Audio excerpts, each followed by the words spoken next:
comprender, Señor, qué es lo que tú tienes para nosotros, cuál es tu propósito, Señor, en nosotros, para que podamos anunciar, Señor, tu palabra, Padre, como tú quieres que lo hagamos, Dios. Ayúdanos, Padre, y bendice, Padre, a la persona que va a compartir en esta noche.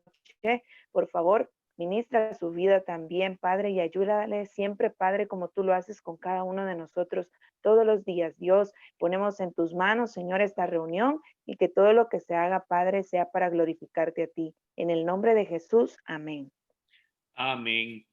Muchísimas gracias, Adriana. Y bueno, señores, estamos por cerrar hoy la serie de apologética. Ya fueron 8 semanas seguidas de estar aprendiendo bastante de la palabra. Quiero ver rápidamente un sondeo de quienes han estado en todas las sesiones y no se han perdido ninguna, que me puedan levantar el dedito así para saber quién no se ha perdido ninguna. Muy bien, veo a los colochos, Delmi, Valesca y Loria. Sí, Lesbia y Paul. iPhone en todas las sesiones. Junior Castillo también, me digas. Buenísimo, que me alegro, muchachos, que estén aprendiendo. Esa es la finalidad de conectarnos martes tras martes desde que empezamos con todas estas sesiones para poder aprender, que todos puedan estar conectados aprendiendo más de la palabra. Y hoy estamos por cerrar esta serie y vamos a tener un tiempo especial al final de preguntas y respuestas. Les quiero pedir que si tienen preguntas, que las puedan escribir en el chat o bien al final vamos a poder levantar la mano para poder hacerlas de forma ordenada. Entonces les pido que, que me puedan escribir en el chat personal para yo irles dando la palabra al cierre de la sesión de hoy. Entonces le voy a dejar el tiempo a Rodri para que podamos iniciar en esta noche. Buenísimo, gracias Pablito, gracias a todos por estar, qué bueno verlos, qué alegre poder llegar al cierre de esta serie. Yo no la llamaría del todo como un curso o un discipulado completo de apologética, sino más bien la intro de la intro a la apologética, porque queda muchísimo por ver, queda muchísimo por estudiar, queda un montón de cosas que tratar pero al menos tenemos la semilla para poder empezar a investigar, empezar a leer, empezar a tener estos razonamientos y como hablamos desde el principio, a empezar a mover un poquito los engranajes, porque a veces el cristianismo fue un poco dejado en esto de usar el cerebro y las neuronas y la materia gris para defender nuestra fe. Así que quiero empezar haciendo un breve resumen de algunas cositas y prepárense porque también vamos a tener preguntas directas para que podamos todos discutir y hablar, intercambiar ideas, intercambiar lo que hemos aprendido y de esa forma podamos crecer en este conocimiento. Voy a empezar diciendo que necesitamos hacer apologética porque es un mandato de Dios. Eso fue una de las primeras cosas que vimos y que creo que es central para esto que estamos estudiando. Es un mandato de Dios, es parte de la gran comisión el hacer discípulos, pero no solamente discípulos de corazón, discípulos de alma, sino discípulos de mente también, discípulos que puedan enseñar y dar cuenta de su fe. Mire, usted puede tener muy seguro la verdad de Cristo en su corazón, pero si usted no la tiene en su mente y en su intelecto, difícilmente va a poder predicar el evangelio de una forma efectiva y difícilmente va a poder llevar a cabo la gran comisión, que no es solamente predicar. La gran comisión se trata de hacer discípulos. Entonces no solamente es un discipulado de corazón, un discipulado de alma, sino también es un discipulado intelectual, un discipulado que llena nuestra mente. Una de las cosas que a mí más me confrontó desde hace algunos años que empecé a investigar y a leer al respecto de esto fue una frase que dijo Agustín de Hipona, uno de los grandes filósofos y teólogos de la Edad Media. Y su filosofía, su teología y su apologética se basó en esto. Creo para entender y entiendo para creer mejor. ¿Sí? Creo para entender porque el acceso es la fe. El acceso es creer en Jesucristo. El acceso es creer en que hay un Dios. pero necesito entender para que la verdad que he creído se afiance.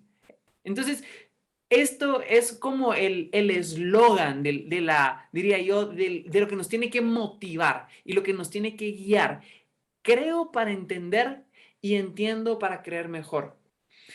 La razón no está fuera de la discusión en el cristianismo, sino que necesitamos aprender cuáles son las cosas de las cuales vamos a dudar y cuáles son las cosas de las cuales sobrepasan nuestro entendimiento. ¿Qué quiero decir esto? Hay temas, hay cuestiones en nuestro cristianismo que vamos a aceptar solo por fe. Como hablamos, hay diferentes vías o diferentes tipos de verdad que conforman la verdad entera. Hay algunas a las que vamos a accesar por la sola vía de la fe. No podemos cuestionarlas, no podemos argumentarlas, sino que sencillamente tenemos que abrazarlas por fe. Pero hay otras que también necesitamos aprender a razonar y que también necesitamos darnos cuenta, no cuenta de que, de que no lo habíamos visto y ahora lo vemos, sino que dar cuenta, dar prueba de ello con nuestro intelecto. La razón es parte del cristianismo y cualquier persona que lo quiera negar o cualquier persona que quiera vivir solamente por dogmas sin utilizar su intelecto está viviendo una religión y no está viviendo el verdadero cristianismo. No podemos esperar entender todo de un Dios eterno e infinito. Sería imposible y negaríamos la misma naturaleza de Dios. Pero si Dios nos dejó la razón, es seguro que Él la va a saciar y es seguro que Él la va a llenar y es seguro que Él nos va a enseñar a caminar ese camino. Y meditaba al respecto de la historia que narra Juan del encuentro de Jesús con la mujer samaritana en el pozo de Jacob. Y las palabras que Jesús habla en ese encuentro han sido una verdad para todos nosotros y desde antes de que llegáramos al cristianismo, y es una de las razones por las cuales damos nuestra vida a Jesús. Y Él dice, yo tengo agua de vida eterna y el que bebe de esa agua no tendrá sed jamás. Y es cierto, Jesús sacia nuestra sed espiritual. Jesús sacia esa sed de nuestra alma, pero hay una sed en nuestro intelecto también. Hay una sed en nuestra razón también. Y Jesús va a llenar esa sed. Jesús va a saciar esa sed. Jesús no nos va a dejar con las interrogantes. Jesús no nos va a dejar con las dudas en nuestra razón y sencillamente aceptarlo todo por fe. Él nos va a enseñar, ¿ok? Esto no lo puedes entender, es muy grande y sobrepasa tu conocimiento, pero lo que está adentro de tu conocimiento, Él como un Padre bueno, amoroso y fiel, nos va a llevar por ese camino hermoso de utilizar esta herramienta que Él nos dejó. Estamos en nuestra responsabilidad como cristianos de poder dar prueba de las verdades que se acceden a través de la razón y a través de la razón y de la fe a todo el que nos pida cuenta de ellos. No importa quién sea, no importa si es su familiar, no importa si es un catedrático, no importa si es un amigo, no importa si es un extraño en el bus, no importa quién sea, pero usted tiene que estar listo. ¿Sí? Y esto es la razón por la cual estamos haciendo esto. Usted tiene que estar listo. Usted no puede llegar a decir, espérame, voy a ir a buscar mi cuadernito de apologética, porque estuvimos 8 sesiones de apologética, pero déjame irla a buscar. No, usted tiene que tener estos argumentos en la punta de su lengua. Usted tiene que tener esto como las tablas. No, mejor que las tablas, porque hay algunos que las tablas ya las vieron así como medio. Pero usted tiene que poder dar cuenta de su fe. ¿Sí? Para dar prueba de las verdades a las que se accesan por la fe y por la razón, y al mismo tiempo de eliminar las objeciones que se levantan a aquellos argumentos o aquellas cosas que creemos solo por la fe, ¿sí? Así que hoy vamos a ponernos un par de escenarios y voy a hacer preguntas directas y quisiera que algún valiente pudiera en base a lo que hemos visto, en base a lo que hemos platicado, dar esta cuenta, ¿sí? Le voy a pedir un favor, ¿sí? No utilicemos los clásicos argumentos cristianos, porque si bien es cierto que los vamos a utilizar, afuera nos vamos a encontrar a mucha gente que no entiende nuestra terminología espiritual y a los cuales sus ojos espirituales no han sido abiertos. Y por eso es que tratamos temas bien filosóficos, bien prácticos, no tan, digámoslo así, evangélicos, ¿sí? Pero que necesitamos poder hacerlo. Así que, bueno, listos. Vamos a empezar. Voy a poner un escenario y me gustaría que alguno pudiera contestar así bien seguro.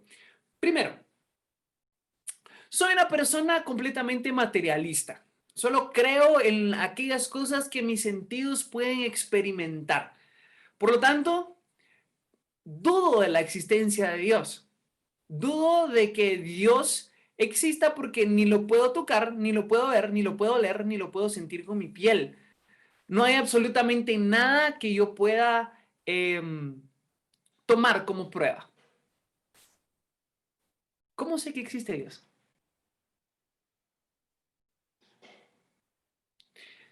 Signo de interrogación, punto, y abro, doy enter para la respuesta. A ver. Ya están habilitados los micrófonos para el que quiera desbloquear su micrófono. Pablo, ya que Pablo habló. Sí. Cualquiera que quiera puede responder. ¿Oyeron? Esa es la finalidad ahorita cuando Rodri pregunta. Voy a repetir la pregunta por aquello que no haya quedado claro. Soy una persona materialista y solo creo en lo que mis sentidos pueden experimentar. ¿Cómo sé que existe Dios? Bueno, voy a tratar de responder yo. Vamos. Pues yo creo que podemos responder de que Dios existe por la naturaleza, por lo que vemos con nuestros ojos, por lo que podemos palpar, porque partiendo de que todo lo que existe no puede existir de algo que no había, no puede existir algo de un desorden. Y por lo que hablabas de que todo, por la inercia, ¿va? Si algo se mueve, es porque algo lo movió antes. Y eso que movió antes, algo lo movió también, hasta llegar y buscar y buscar y buscar la fuente de ese movimiento, que es un ser supremo. El único ser supremo que conocemos es Dios. Esa sería mi respuesta. Perfecto. Perfecto. Eso se llama el argumento del movimiento, ¿sí? Solo para ponerle nombre específico y recordarlo. Perfecto, ¿sí? ¿Cómo puedo yo darme cuenta a través de lo sensible, a través de lo que entra por mis sentidos? Es que todo en la naturaleza se mueve y la ley de Newton dice que todo lo que se mueve es movido por algo. Entonces, hay dos opciones. O algo inició el movimiento sin que fuera movido, o no podemos explicar el movimiento. Por lo tanto, necesitamos llegar a una conclusión, y es que si todo se mueve, es porque hay un ser supremo que movió algo desde el principio y que está ajeno a ese movimiento. Y a ese ser le llamamos Dios. Perfecto, buenísimo. Esto también me lleva a otra pregunta. Miren este. Yo creo que el Big Bang fue el principio. Eso es ciencia, ¿sí? Lo cual desacredita totalmente el argumento de que haya un Dios creador. ¿Cómo podrías, por qué decís que hay Dios si yo creo en el Big Bang? ¿O cómo podría refutar mi argumento?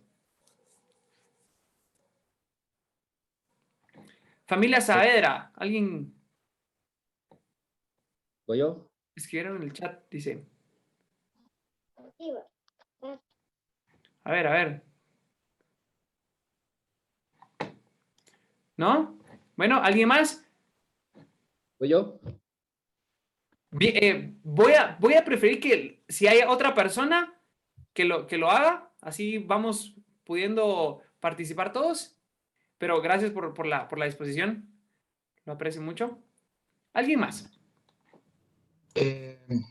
Algo que yo podría responder sería que todo existe por una causa y como vemos el mundo existió para una causa y por lo tanto tiene que haber alguien que le dé una causa al mundo, entonces no puede existir solo porque sí. Perfecto. Eso se llama el argumento de la causalidad, precisamente. Todo tiene una causa eficiente, es decir, nosotros somos causa eficiente de nuestros papás y nuestros papás de sus papás y así para atrás. El árbol que vemos allí es resultado de una semilla que se plantó. Todo absolutamente lo que vemos en nuestro universo tiene una causa eficiente, ¿sí? Eso me lleva a pensar de que en el Big Bang puede ser que sea ciencia, pero para llevar ahí algo tuvo que causar el Big Bang porque nada se crea de la nada, ¿sí? Y el desorden no crea el orden. Eso es algo bien importante. El desorden no crea orden. Si dejamos un montón de cemento, blocks, hierro y las palas en un terreno y regresamos en 50 años, no va a haber una casa. Lo que va a pasar es que todo se pudrió y se desintegró. Se volvió. ¿Por qué? Porque necesitamos una causa eficiente para todo lo que vemos. Entonces, el argumento del Big Bang, miren cómo es digámoslo así, los agarra a ellos mismos en su propio juego, porque está bien. Admitamos por un segundo de que pudo haber sido el Big Bang. ¿Y quién puso lo que causó el Big Bang ahí? ¿De dónde salió?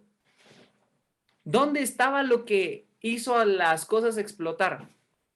Porque no hay nada que explote de la nada. Una vez más, atamos estas dos argumentos de la existencia de Dios y los ponemos en práctica para este tipo de argumentos. Ok, voy a hacer una última y esto es algo que, digámoslo así, toca un poquito más cerca de casa. Imagínense que llega una persona y les dice, no quiero estudiar física o astrofísica o matemáticas porque siento que eso me va a alejar de Dios. Los matemáticos y la gente que conozco que estudia eso son ateos, se vuelven ateos. No quiero estudiar eso. ¿Qué responderían?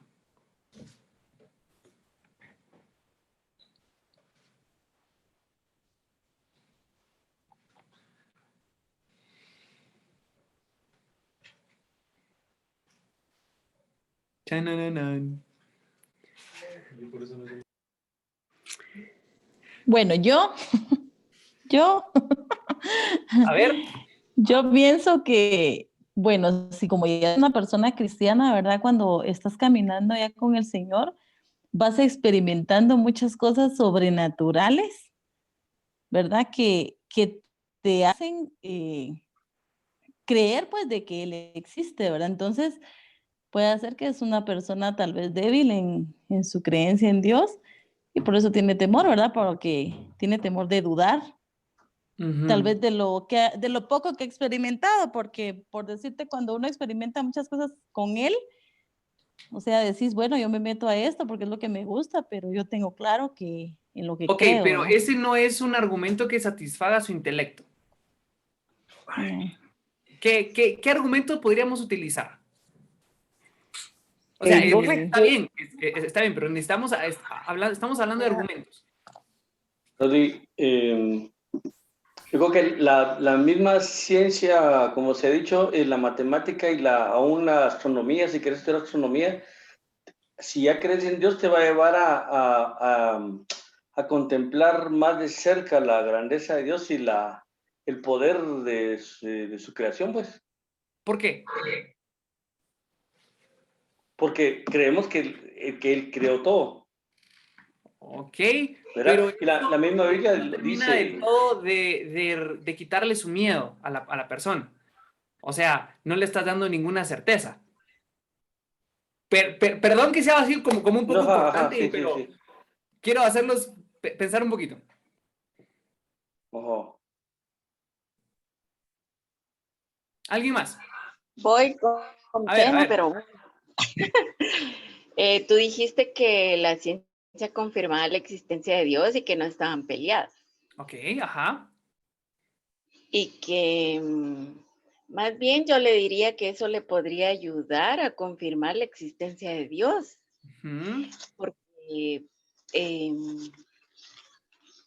porque pues Dios creó todas las cosas y desde la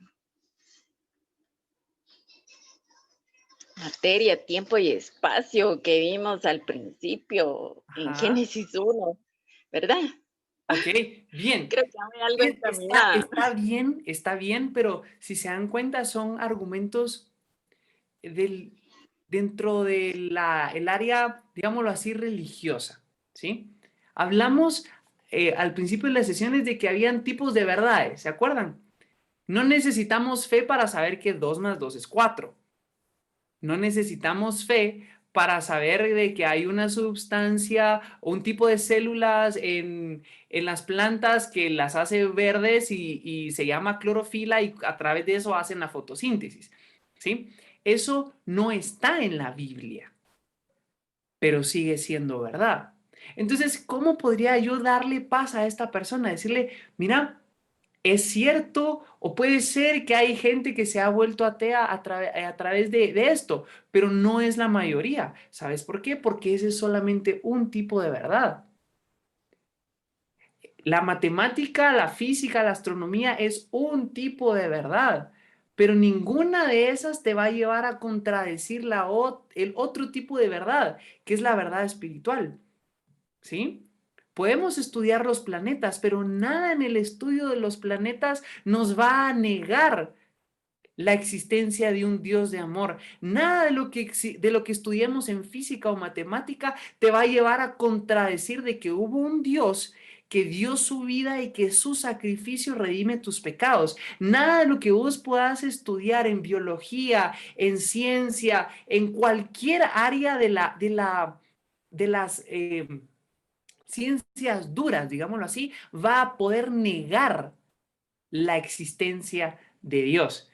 ¿Sí? Entonces, le daríamos paz al decir, trabaja tu intelecto, estudia, porque todo lo que vayas a hacer, como decía Hugo, prueba a Dios, porque no lo contradice, ¿sí? Perfecto, le doy el tiempo a mi papá para que pueda seguir y sigamos pensando juntos.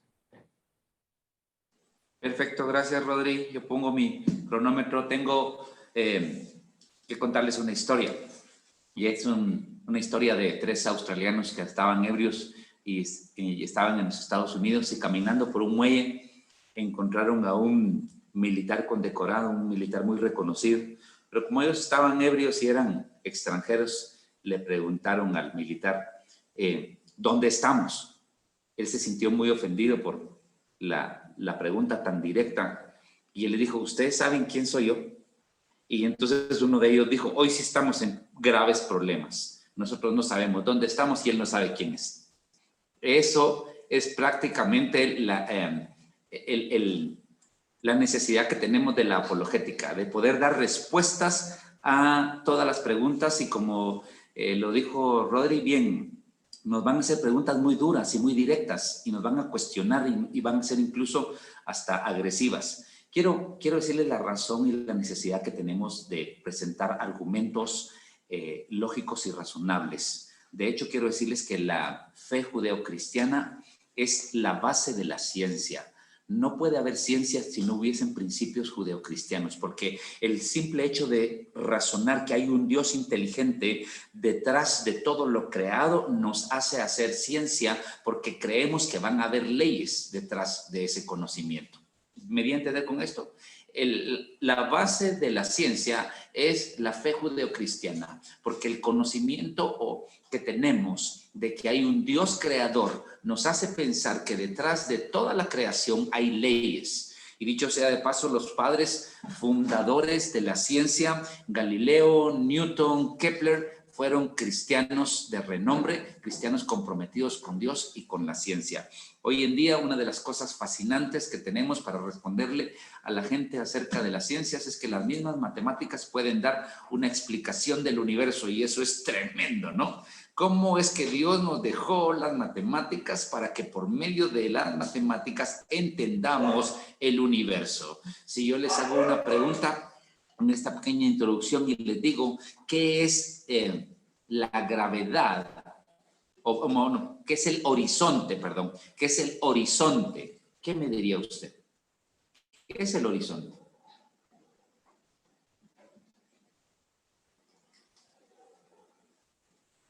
Muy bien, calladitos. Siquiera si estuvieran en el culto. A ver, alguien que me diga, ¿qué es el horizonte para usted? Eso es una pregunta muy sencilla. La sensación del final. La sensación del final, ¿ok? Hasta donde la vista alcanza. Hasta donde la vista alcanza. El punto más lejos que alcanza nuestra vista. Lo más lejos que alcanza nuestra vista, ¿ok? Oiga esto, el horizonte es todo el plano todo lo grandioso que se ve. Todo lo grandioso que se ve, está bien. Ahora oiga esto, el horizonte es el plano de 90 grados que se forma con el peso de la gravedad. Otra vez. ¿Qué es horizonte? Es el plano de 90 grados que se forma con el peso de la gravedad. Mire, nosotros podemos sacar explicaciones muy lindas y de fe, pero hay una explicación científica que nos incluye una ley, el plano de 90 grados. Usted ve el horizonte, lo ve recto, porque es un plano de 90 grados. ¿Y por qué? Porque hay una gravedad, una ley, y lo vamos a ver igual en todos lados. ¿Por qué es importante dar este tipo de respuestas acerca de un Dios legislador, acerca de un Dios omnipotente? Recuerde que conmigo platicamos un poquito de la naturaleza y las cualidades de Dios. ¿Por qué es importante? Porque desde 1950 nuestros jóvenes perdieron la inocencia cuando se les dejó expuestos a Hollywood. Perdieron la inocencia y se les mostró cosas que antes no se les mostraba. En los 60 ellos perdieron la autoridad porque sus padres salieron a trabajar y les dieron a ellos la oportunidad de dirigirse por su misma autoridad. En los 70 ellos perdieron el amor porque les inculcaron el individualismo, así que perdieron el amor y el afecto de los demás. En los 80 ellos perdieron la esperanza frente a la Guerra Fría y el temor a no tener un día más. En los 90 ellos perdieron el poder para razonar, porque los sumergieron en la tecnología y personalizaron las cosas a tal punto que hoy aman más su teléfono que a su papá o a su mamá. Esta es la decadencia que el mundo ha tenido. Así que hoy se personalizaron las cosas y la realidad se llegó al subjetivismo, a mi realidad y tu realidad. Pero si usted recuerda lo que hablamos acerca de Dios, su omnipotencia, su omnipresencia, su omnisciencia, son cosas que el mundo entero está hoy en día viéndolas constantemente sin entender qué pasa. Yo le hice una pregunta acerca del horizonte y todos nosotros tratamos de dar una respuesta y nosotros y el mundo estamos de igual forma tratando de darle respuestas a los eventos que suceden adentro de nosotros y afuera de nosotros, y no tomamos en cuenta las características divinas que se ven detrás de todo esto. ¿Sabe? Quiero referirme al libro de Romanos, capítulo 1, verso 17 en adelante, cuando dice: su eterno poder y deidad se hacen claramente visibles por la creación.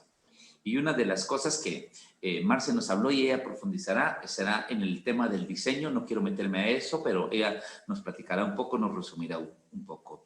Pero hoy en día la gente hace preguntas acerca de dónde está Dios.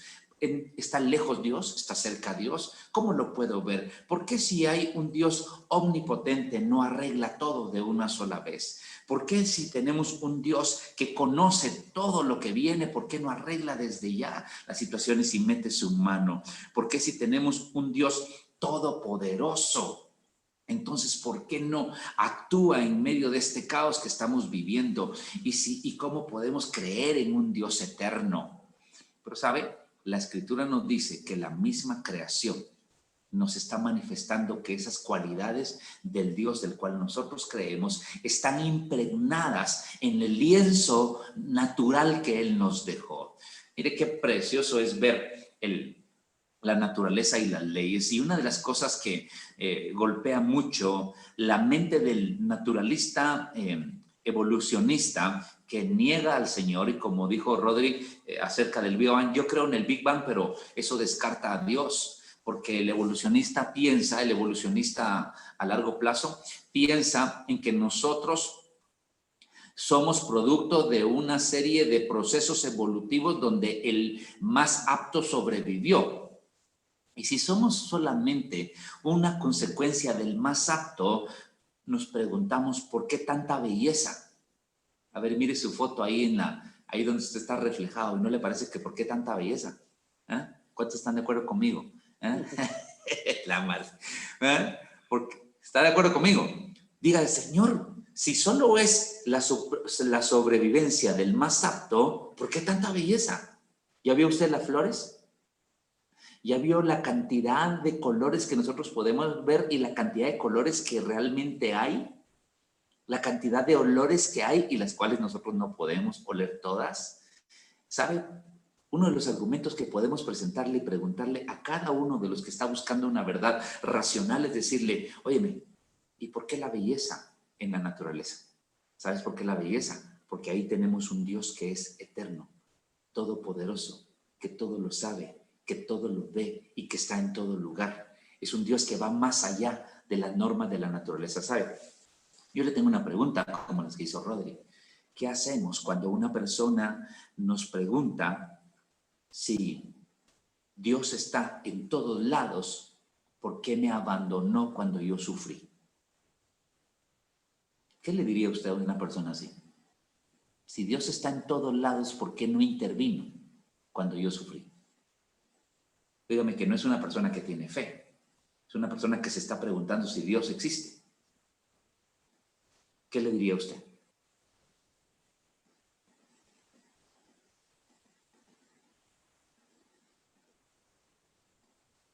Bueno, voy a poner una base. Alguien abrió su micrófono. Bueno, voy a poner una base. La base es, si Dios es un Dios de amor, porque esa me la han preguntado muchas veces. Si Dios es un Dios de amor eterno y todopoderoso, ¿por qué hay tanto sufrimiento en el mundo? ¿Y por qué los niños mueren de hambre? ¿Y por qué los maridos están subyugados? Eso solo para que entre un poquito en calor. Ahí sí voy a hablar yo. Bien, bien, hermana. Dios lo hizo todo perfecto, pero la razón por qué hay tanto es el pecado. Y para esto apareció el Hijo del Hombre, para deshacer todas esas obras malas, ¿verdad? Entonces, claro. no es que así haya hecho, sino que así nos volvimos. Ese es un buen punto, para poder eliminar, y mire que una de las cosas que estamos tratando para platicar con una persona que no tiene fe, es tratar de darle conceptos que supere el tema de la fe, aunque nosotros sabemos que incluye la fe. Entonces lo que dice Dion es correcto. Sí, lo que pasa es que estás hablando de un Dios que creó las cosas perfectas, pero que nos dio una capacidad de escoger y escogimos el mal, y como resultado del haber escogido el mal, entonces nosotros recibimos las consecuencias de esa maldad. Ok, todavía falta que me respondan, ¿dónde estaba Dios cuando yo sufrí?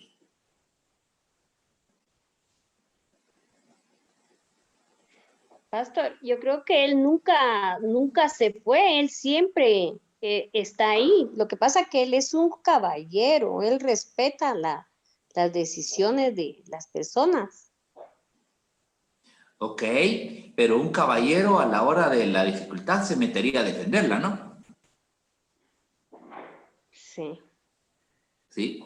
Entonces tenemos que considerar ese tipo de respuestas. Y miren, no porque estén malas, hermanos, porque son correctas. Si ustedes tienen la razón, pero desde la razón, desde nuestro punto cristiano, desde nuestro punto espiritual, donde nosotros ya manejamos fe. tenemos que considerar que le está preguntando una persona que no conoce al Señor, una persona que no tiene fe, no ha ido a la iglesia y no sabe de esto.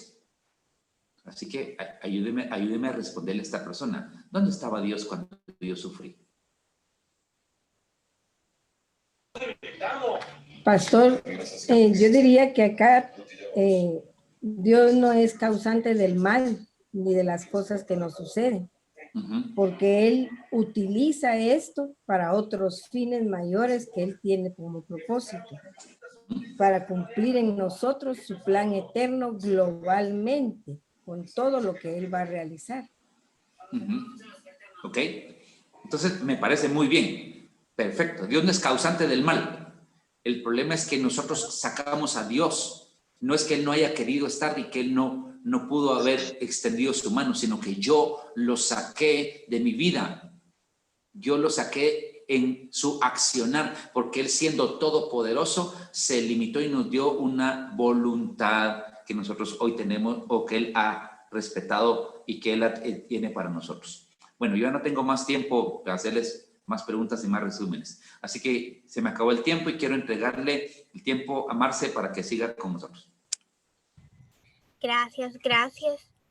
Es una lata, hombre. Ellos ya me quitaron todos los temas. Ya que voy a decir ahorita, ya resumieron todo. Pero yo quería empezar, primero que todo, recordándoles y estaba viendo una frase y quiero contárselas. Y decía, ¿cómo vamos a alcanzar a una generación que escucha con sus ojos y piensa con sus sentimientos?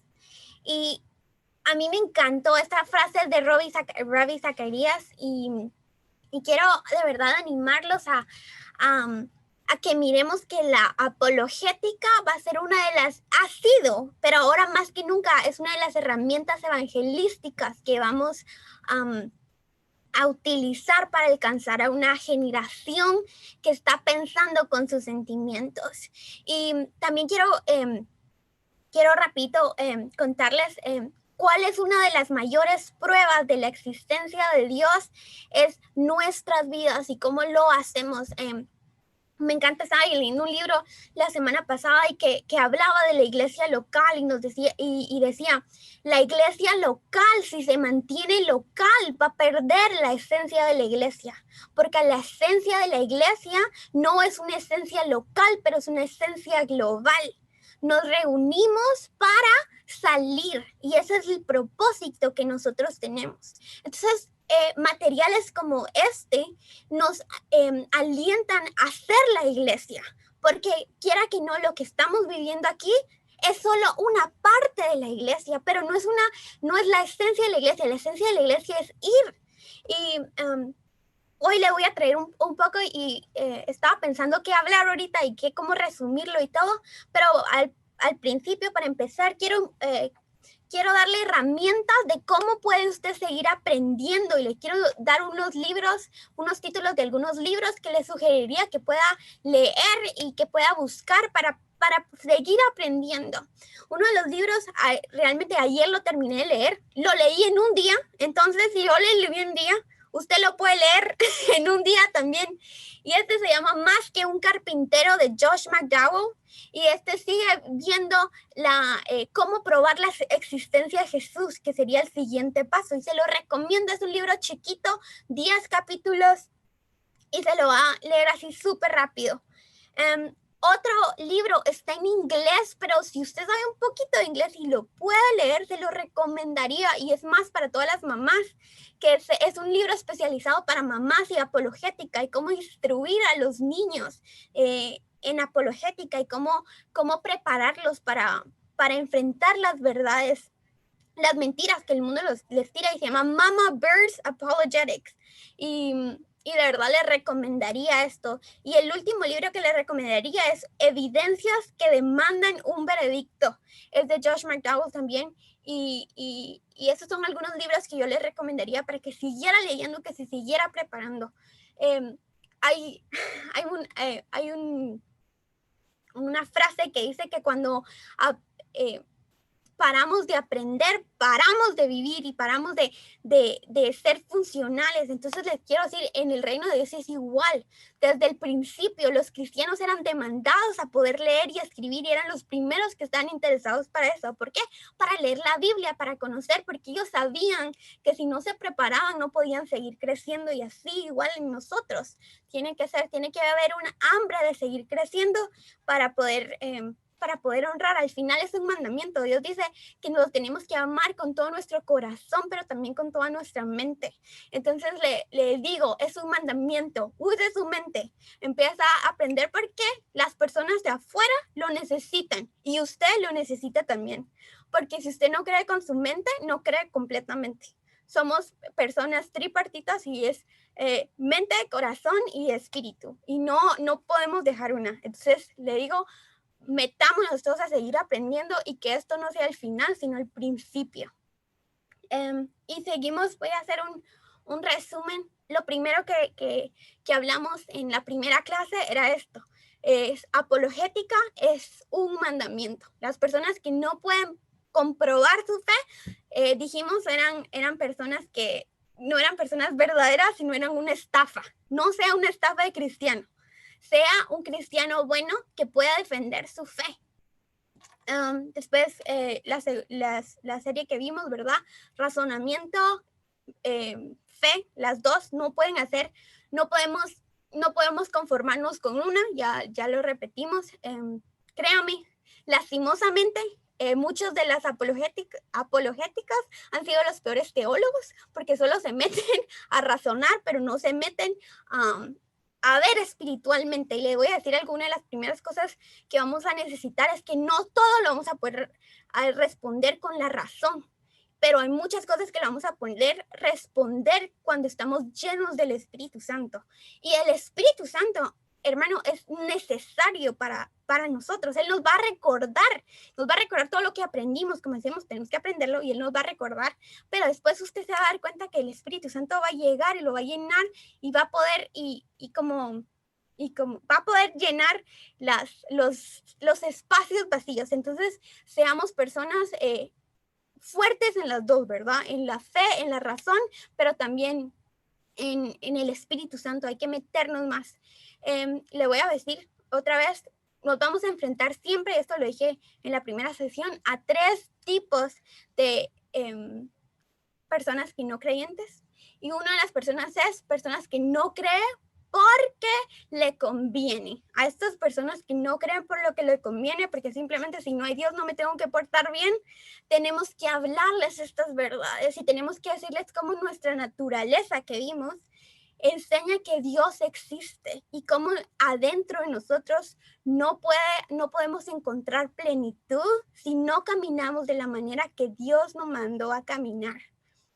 Después está la persona que ha sido muy herida por la vida, que como le digo, que no quieren creer en Dios porque simplemente la vida les ha tocado duro y a ellos también les hablamos de esas cosas, les explicamos la maldad, pero con ellos más que todo necesitan oración. Y entonces la apologética viene, pero la apologética viene llena del Espíritu Santo y de oración, porque hay algo del corazón, que el corazón sana con el Espíritu Santo y Dios que está en el corazón, pero no con lógica. Entonces cuando una persona venga con su corazón herido, sí, explíquele el problema del mal y todo, pero su tarea es orar, porque Dios es el que sana los corazones y solo Él puede terminar la obra. Y el último creyente es la persona y es el más raro que le digo, que tiene estos argumentos en contra del cristianismo, que ha estudiado, que cree que lo que ha estudiado es verdad. Con esas personas vamos a argumentar más que todo. Y quiero contarles, hay una de las teorías aquí en Estados Unidos, una de las teorías que dicen que las personas no les gusta y no van a creer con argumentos. Eso es mentira. Vivimos en una sociedad que nos ha enseñado a tratar a la gente súper lindo y así, pero afuera no es así. La gente quiere verdades claras y quiere verdades sencillas. Y le digo, el argumento tenemos que aprender a no pelear, pero argumentar. Y argumentar es algo directo, fuerte, y usted puede hacerlo en una manera cristiana y buena y poderosa. Y este tipo de personas que tienen argumentos o que tienen muchas preguntas porque se han confundido y muchas doctrinas que el mundo les ha dado, con esas personas usted tiene que llegar y argumentar y contestar sus preguntas de una manera lógica. Como nosotros vimos, se puede probar la existencia de Dios con todas las cosas que miramos. El mundo es hecho por Dios y, como decimos, tiene un orden, tiene un diseño, y cuando hay diseño hay un diseñador. Apúntelo al diseñador, pero apúntelo de una manera clara y concisa. Entonces eso quería decirle, por eso necesitamos la apologética, porque la apologética nos ayuda a alcanzar a los 3 tipos de creyentes. Después, en la siguiente sesión vimos acerca del problema del mal, que creo que es uno de los problemas que más usamos ahorita, estamos hablando. Y quiero contarles 3 puntos rapidito acerca de qué tenemos que recordarnos del mal. Primero que todo, el mal no es una persona. No culpe o sea, el diablo es malo, sí, pero no es el mal. El mal no es una persona, el mal es una decisión. Entonces, ¿qué pasa? Que nos pueden pasar cosas malas aún cuando estamos adentro del cristianismo. ¿Por qué? Porque seguimos tomando decisiones. Porque Dios nos dio a nosotros elecciones. Y entonces le digo, ¿cuál es el mal? El mal es una escogencia. Entonces recordémonos eso, que el mal es una escogencia y no es una entidad. Porque nada en sí mismo es malo, porque Dios creó todo. Y como Dios creó todo bueno. Y hay una escogencia de hacer el mal, y la escogencia viene porque Dios nos dio un libre albedrío. No sé cómo decirlo, pero usted me entiende. Vamos a seguir, perdón. El mal es una oportunidad que nos demuestra redención. Hermano, esa es una de las cosas que he aprendido a apreciar y agradecerle a Dios por la disciplina que nos trae, por las maneras que nos caemos y nos caemos duro, pero gracias a Dios nos caemos duro en este mundo, hermano. Podemos levantarnos y aprender porque hay una redención, hay un propósito en medio de las cosas malas que nos pasan. Y ahora agradezco a Dios por cosas malas que tal vez nos pasan en el camino, pero nos ayudan a reaccionar. Y entonces le digo, recuerde que el mal en Dios tiene un propósito, y el propósito es redimirnos y redimirnos aquí en la tierra para que no nos tengan que juzgar después. Sí. Aquí tengo mis notas, perdón. Sí.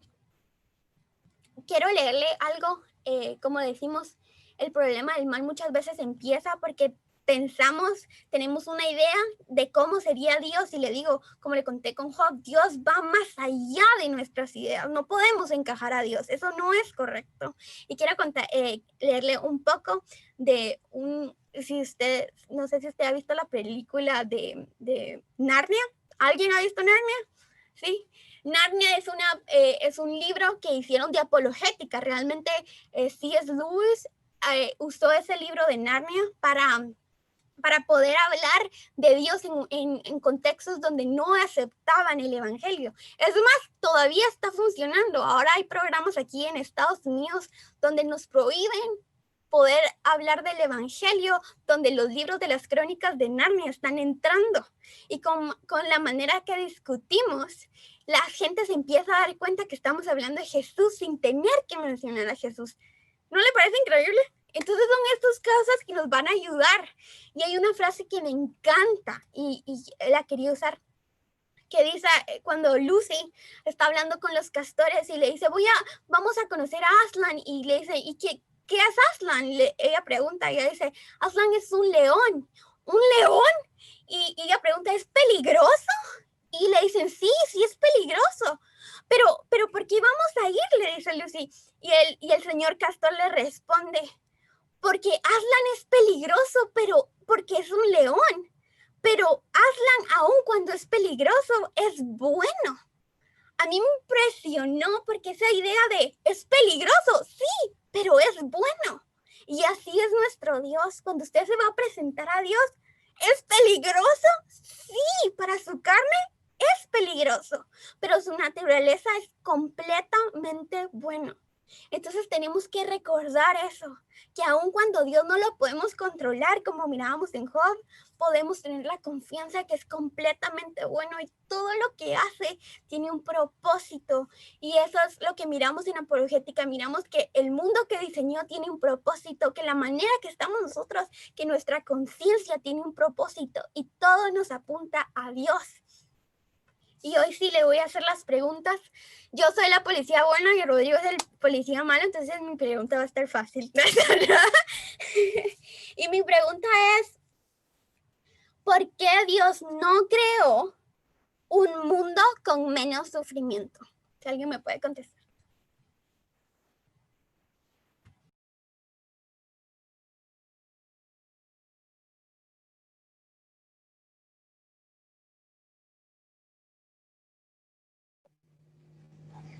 Hola, Marce. Pues yo opino, ¿verdad? No sé si estoy equivocada, pero si no me corrigen, así. Pero creo que Dios no creó un mundo con menos sufrimiento porque si no, no lo pudiéramos buscar. O sea, no nos acercaríamos a Él si no atravesáramos algún... vale la redundancia, pero si no sufriéramos, ¿verdad? Si no tuviéramos algún proceso fuerte, no lo conoceríamos. Ese sería como una... Porque si no, todo sería bonito, ¿verdad? O sea, estaríamos plenos, ¿verdad? O sea, no lo sé, o sea, estaríamos como que en un ámbito espiritual, así como estaba Adán y Eva, ¿verdad? En el Edén, en ese paraíso, ¿verdad? Que yo me lo imagino así todo sobrenatural, ¿verdad? Y hasta que llegó la maldad, ¿verdad? Llegó la maldad y se aprovechó de eso, ¿verdad? Pero aún así, pues nos hace como... los hizo como recapacitar también, ¿verdad? Después. Entonces, pienso, ¿verdad? Que tal vez esa sería mi opinión, de que no conoceríamos la grandeza de Él, el amor de Él, si no sufriéramos un poco, ¿verdad? Así como Él entregó a su Hijo también, ¿verdad? Por nosotros. Él también sufrió, por decirlo así, ¿verdad? Es un buen punto, Hola. Sí. Es que realmente Dios no creó sufrimiento, sino que el sufrimiento es a causa de la corrupción del que trajo el pecado. Dios creó el mundo perfecto, todo lo hizo perfecto. Dice ahí en Génesis que todo lo hizo perfecto en su tiempo. Entonces, el dolor grande o pequeño, el sufrimiento grande o pequeño es a causa de la corrupción que trajo, es la consecuencia del pecado, pues. Muy bien, Estrellita. Muy bien, sí. Al fin. El mundo, Dios no creó el sufrimiento, no poco sufrimiento, no mucho sufrimiento, Dios no creó el sufrimiento.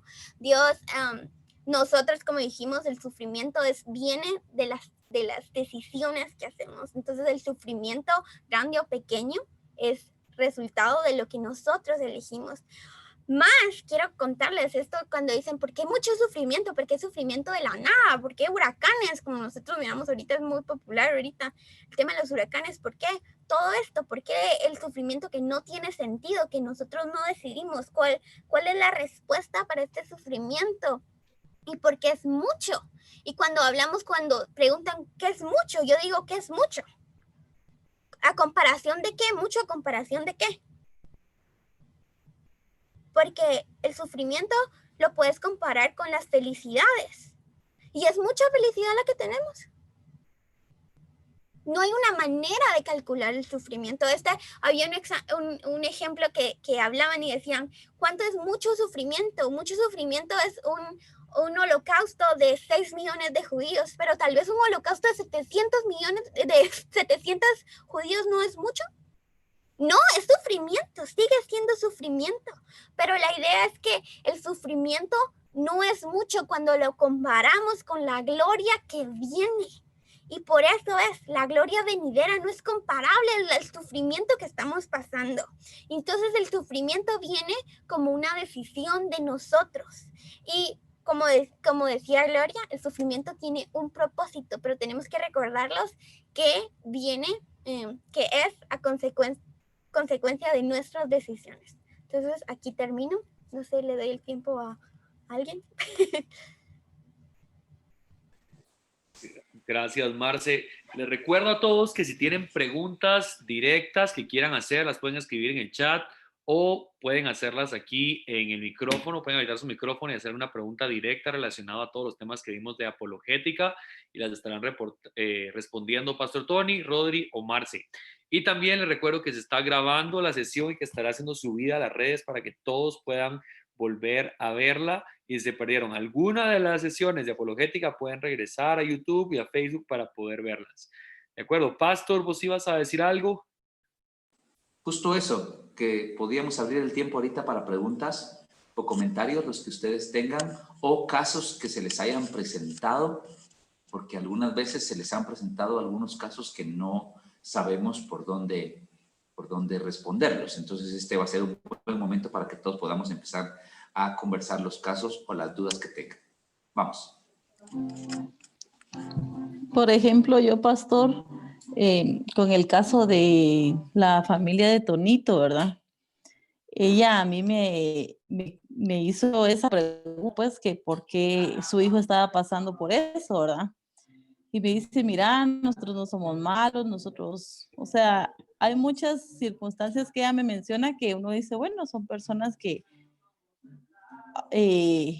ante los cuando estamos en el mundo que no merecen algo así. Por supuesto que nosotros ya entendemos pues que a veces son propósitos que Dios tiene para nosotros, ¿verdad? Quiere que lo busquemos y que caminemos con ellos, pero a veces sí es bien difícil para un niño tan pequeño, ¿verdad? Que pase por algo así y uno tener una respuesta. Claro, yo te entiendo. Te voy a dar dos aspectos de esta pregunta. Porque cuando nos preguntan, nosotros no somos malos, es lo mismo que Marcia ha dicho, ¿comparado con qué? Porque hay una autojustificación en el ser humano. Ustedes recuerdan desde el principio, en el ingreso del pecado, el Señor le preguntó a Adán, ¿comiste del árbol? Y él dijo, la mujer que me diste. Hubo una excusa y un pasar la culpa. Y eso es parte de lo que vemos nosotros en la naturaleza humana. Esto no es mi culpa. Esto no es mi culpa. El problema del mal, que fue lo que explicó Marce con bastante amplitud la vez anterior, nos muestra que estamos en un mundo caído donde nuestras decisiones nos llevaron a todos, independientemente de la edad, independientemente de las acciones. Y esto es algo que nos puede ayudar para recordarle que nuestras acciones no son las que alcanzan el beneficio espiritual o las que determinan nuestro bienestar natural. Porque la gente dice, yo no soy tan malo, yo hago mi trabajo, yo no me meto con nadie. Y pensamos que nuestras acciones son las que condicionan las circunstancias que vamos a vivir. Pero esto es contrario a lo que el Señor Jesucristo enseñó a sus discípulos que caminaban con Él y les dijo, en el mundo tendréis aflicción.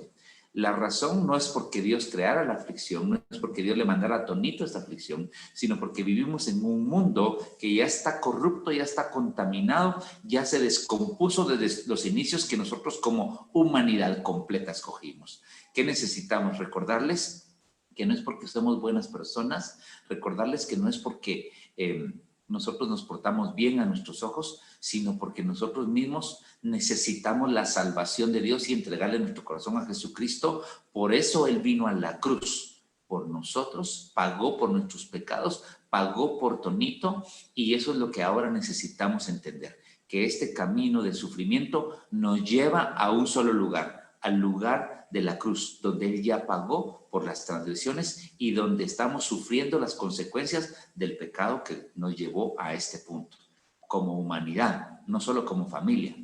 Y si nosotros pudiéramos decir, yo no peco tanto, pero ese tanto es suficiente para llevarnos a una pérdida eterna, a una pérdida eterna.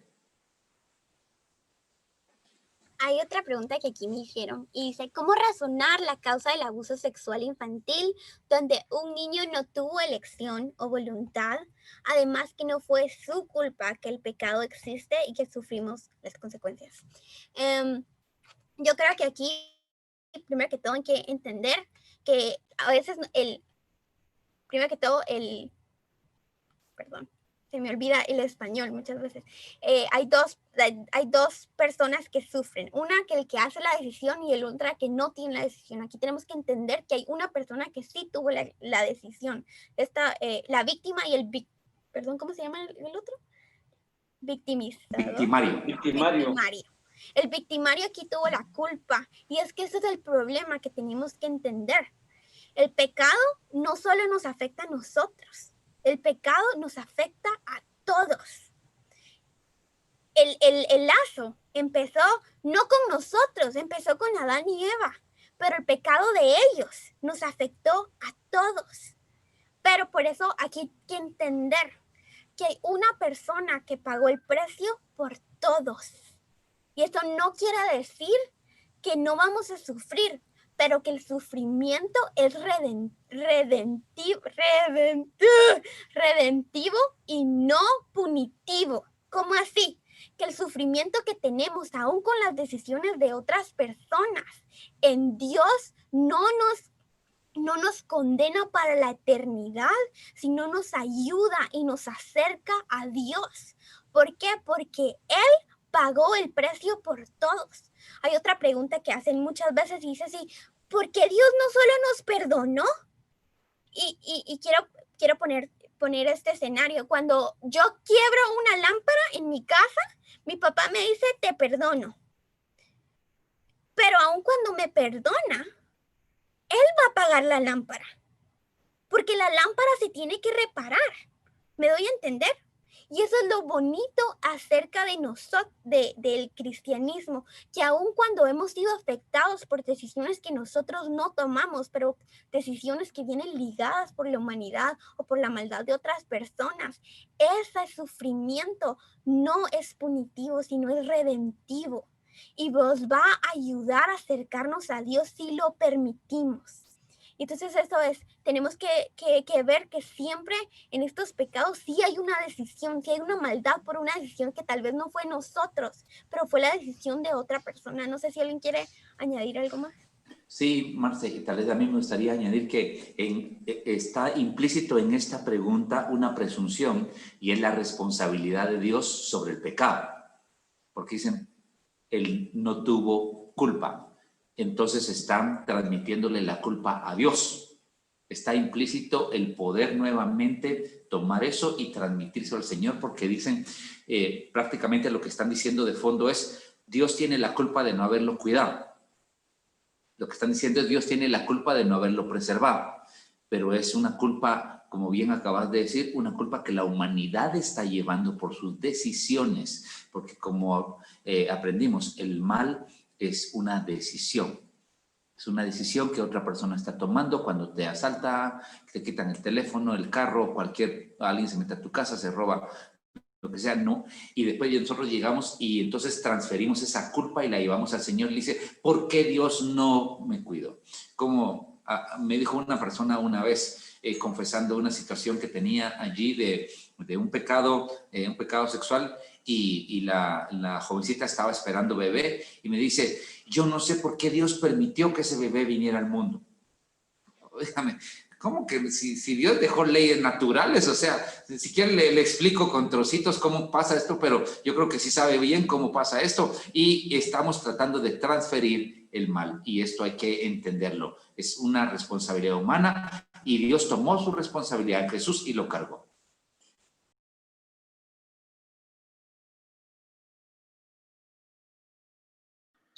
A mí me gustaría agregar algo y no sé si hay alguna otra pregunta, Pablito. No hay preguntas por el momento, Rodri. Dale. Okay. Si alguien te pregunta, la puedes escribir o la dice al final de Rodri. Ok, y es bien importante recordar que el meollo de todo este asunto es llevar a la gente a Jesús.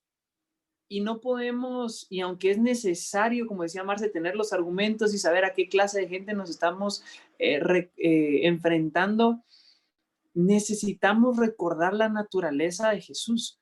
¿Quién es Él? Y por eso estudiamos la naturaleza de Dios también, para recordar que Dios es bueno y que en medio de todas estas dudas de maldad, de sufrimiento que estamos expresando, poder llevar y presentarles a la gente a un Dios de amor, a un Dios que verdaderamente les ama, a un Dios que verdaderamente les cuida, a un Dios que verdaderamente les importa y tiene un interés en ellos, pero que las cosas se hacen a su forma. Y creo que es bien importante recordar esto. Y necesitamos tener compasión de la gente. Necesitamos tener compasión de la gente. Jesús vio al pueblo de Israel como ovejas descarriadas y tuvo compasión. Y no podemos acercarnos a esta gente con cuestiones muy orgullosas y pensar, ok, yo tengo todos los argumentos, entonces ahorita me lo gano, sino con humildad y sabiendo de que sus sufrimientos verdaderamente les duelen, sus problemas verdaderamente les duelen. Y por muy pequeño, sencillo o insignificante que nos parezca a nosotros, a ellos les duele y les importa y necesitamos llevarlos a que a Jesús le importa eso. Por más pequeño e insignificante que sea, a Jesús le importa y quiere encontrarse con ellos a pesar de todo este sufrimiento. Y como decía Rodri, eso también es tan importante. Tenemos que ver la historia de Job, ¿verdad? Las personas dieron muchos argumentos, tus amigos dieron muchos argumentos y Dios no vio eso bien. Muchas veces tenemos que tener una conexión y escuchar qué es lo que Dios quiere que respondamos, porque al final esto no es una fórmula. El evangelio no es una fórmula, es una relación. Y así Dios nos enseña a llorar con los que lloran y es parte de. Muchas veces el testimonio más grande que podemos dar es pasar en medio del sufrimiento con la otra persona. Y así como le digo, el ejemplo de los amigos de Job dijeron cosas que eran reales y estaban bien. Tenían buena teología, pero no era lo que Dios quería en ese momento. Tenemos que tener el corazón de Jesús para poder enfrentar los problemas y poder tener una respuesta al que nos demande una respuesta. Así que la meta para todos, y esto terminamos diciéndoles, apologética es una herramienta donde el objetivo no es ganar una contienda racional, donde el objetivo no es ganar una polémica, donde el objetivo no es tener las respuestas más agudas, sino donde el objetivo son los corazones, donde el objetivo es darle a la persona que está buscando una oportunidad de entender y de creer y de acercarlos a Dios. La gente tiene el razonamiento, usted tiene el espíritu vivo, usted tiene fe, así que añádale a su fe el razonamiento y que el Espíritu Santo nos guíe para llevar el evangelio en este tiempo. Amén. Vamos, Pablo. Pastor, tenemos una pregunta más que escribieron ahorita y la voy a leer. Dice, tengo una pregunta. Me encontré a una persona que me dijo que él sabía lo que era malo y bueno por su instinto. Él era ateo y evolucionista. También mencionó el Popol Vuh. ¿Por qué me haría mención de esto? ¿Qué se le puede decir si me dice que es por su instinto? Rodri te va a decir eso porque yo sé que Rodri acaba de leer algo de eso. No tiene la punta de la lengua para... Sí, es que miren pues, hay algo súper interesante y es que todos sabemos qué está bien y qué está mal. O sea, en algún punto todos lo sabemos. No hay nadie, no ha habido una sola civilización en el mundo que haya aplaudido la mentira. No hay una sola civilización en el mundo que haya aplaudido el robo o que haya aplaudido la cobardía. Todos aplaudieron la valentía, aplaudieron la veracidad, aplaudieron ¿cuál era la otra que dije? La honestidad. ¿Por qué? Es que sí hay una ley adentro de nosotros. Y si lo queremos ver desde el punto de vista bíblico, Romanos capítulo 1 habla de esta ley puesta en nosotros. Se llama conciencia. Ahora, miren pues, a esto los antiguos le llamaban la ley de la naturaleza. No como la ley de la naturaleza externa, sino como la ley de la naturaleza al referirse a la naturaleza humana. Hay una ley que está adentro de nosotros, de la cual nosotros sabemos y los otros, digamos, los otros seres en la tierra que no son humanos no la conocen, porque no es su naturaleza.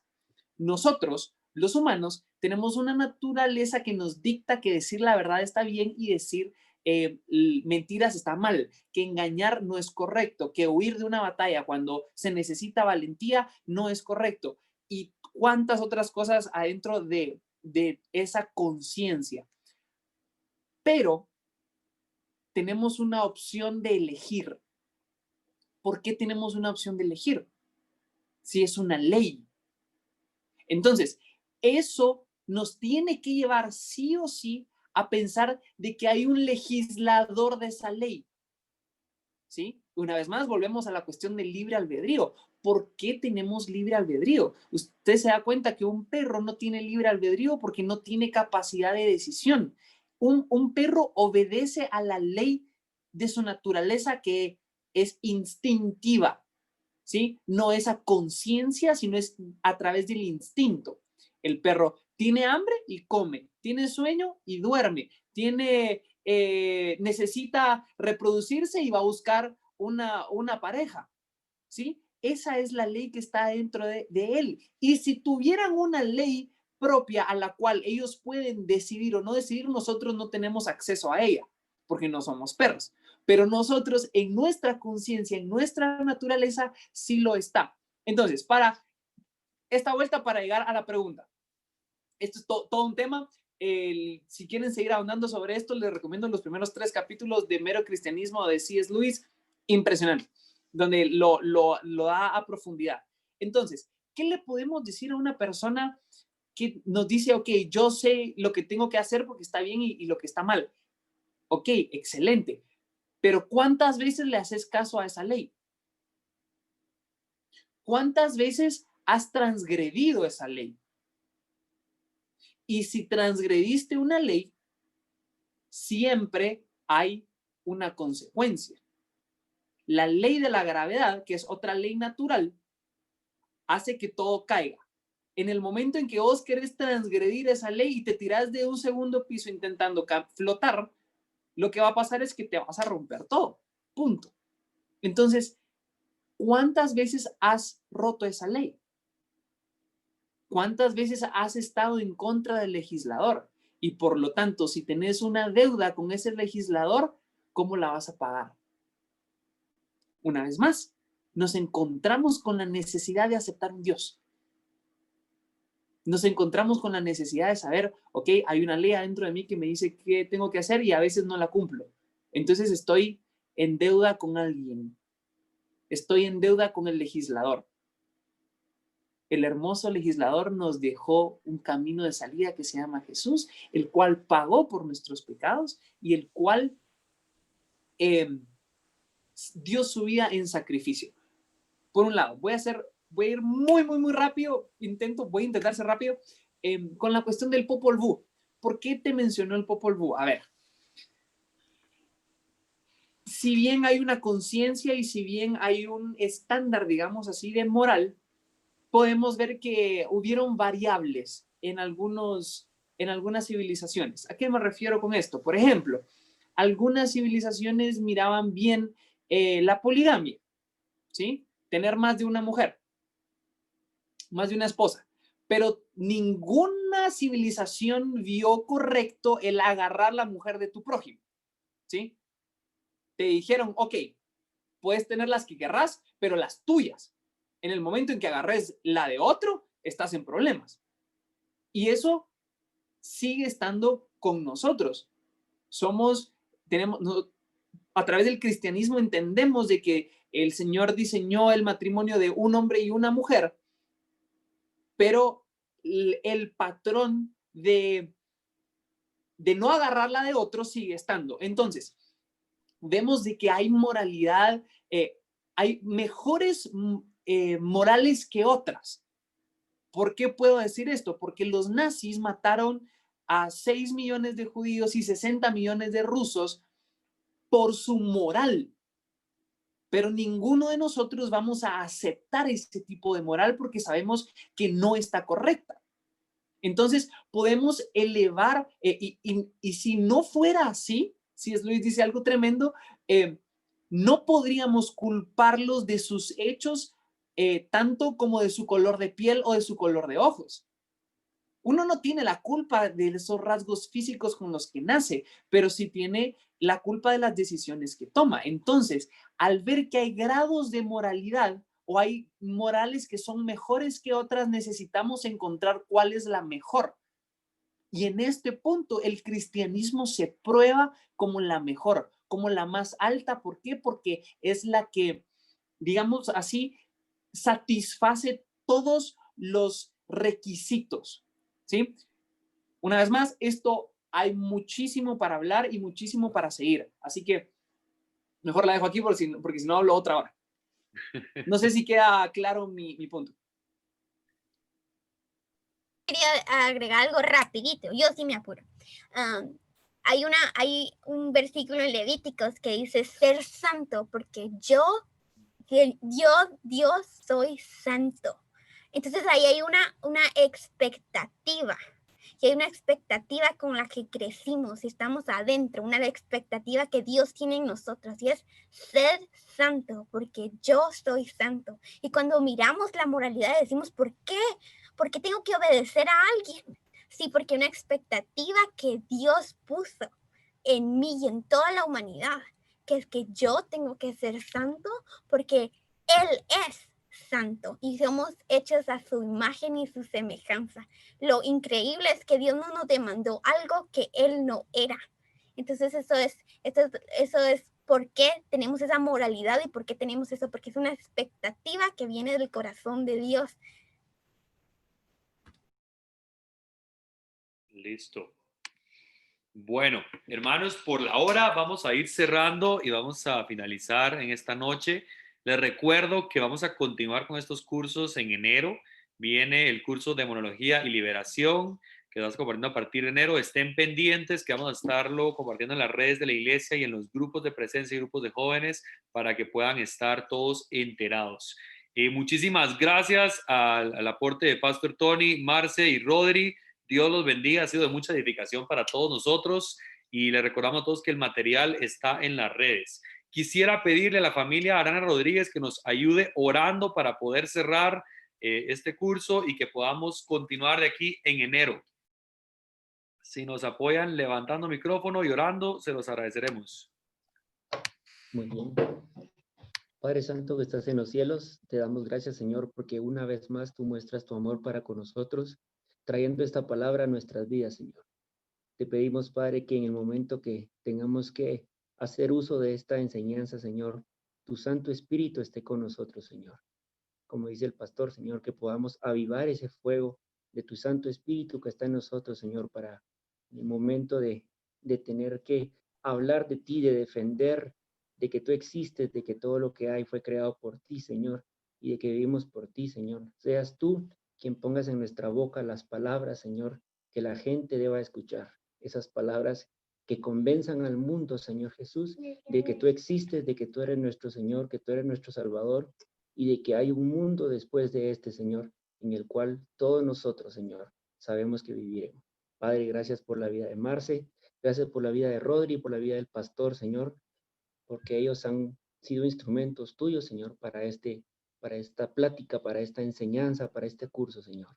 Los bendecimos, Señor, y te damos gracias por su vida, Señor, porque ellos son para nosotros un tesoro especial y todas estas palabras que vienen por ellos, por medio de ellos, es un tesoro que viene de ti para nosotros, Señor.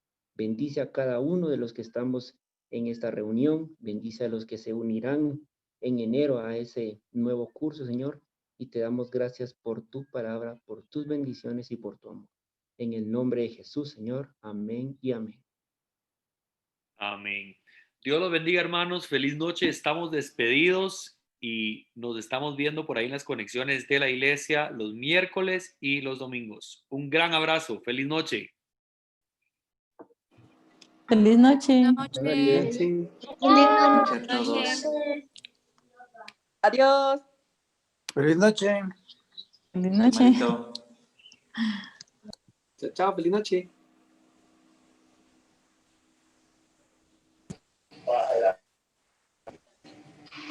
Feliz noche, bendiciones. Que Chao, descansen. chao, feliz noche. Feliz noche.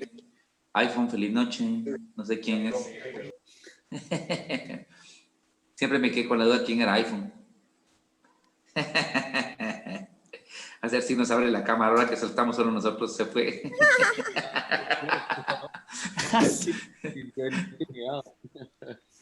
¿Quién es Pablito? ¿Ah? ¿Quién es el de iPhone? No sé, solo me salía iPhone ahí y nunca prendió cámara ni nada, solo salía iPhone. Pero se salió, o sea, sí escuchaba, pues no es de los que se quedaron al final dormidos. Está bueno, pues mucha. Bueno, descansen. Digamos. Estuvo buenísimo, dice que valió la pena mucha y poder ver, Pastor, es lo que te hablaba, de poder en enero nuevamente retomarlo, darle un empuje nuevo y poder continuarlo para los martes hoy. Perfecto, pues. Estamos en contacto. Dios los bendiga. Bye. Noches. Bye, Marte. Bye, Mars. Chao, chao.